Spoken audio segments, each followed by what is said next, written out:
The Prime Minister has paid a pre-Christmas visit to British forces serving in Afghanistan. But the weather has kept him out of Helmand province. A dust storm forced his flight to divert from Camp Bastion to Kandahar, where around 400 British personnel are based. BFBS reporter James Hurst is travelling with the Prime Minister. Hi there. Morning. How are you? These visits are always surprised by nature, but it was more of a surprise than usual for aircrews from 12 Squadron based at RAF Lossiemouth, because David Cameron wasn't supposed to be coming to Kandahar.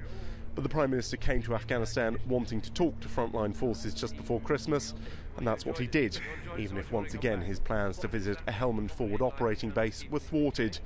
This is the fourth time that Mr Cameron has come to Afghanistan as Prime Minister, and it is the third time that he has suffered major travel disruption. But despite the late change of plan, the fact he couldn't get to Helmand, he has still managed to meet some of the thousands of British service personnel serving in Afghanistan this Christmas, and to say thank you to them.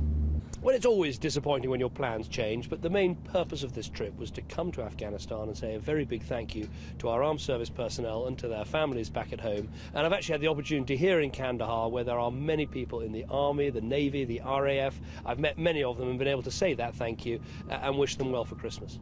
His first meeting today was with personnel who fly ground attack missions above Helmand province. The Prime Minister went on to private meetings with senior ISAF officers before meeting some of the crews who helped keep the tornadoes flying over a cup of tea in the NAFI. It wasn't quite the taste of the frontline he'd hoped for, but the Prime Minister, who's keen to be seen as hands-on with defence and the armed forces, seemed determined to demonstrate his interest and understanding to troops working away from their families at this time of year. James Hurst, Forces News, Kandahar.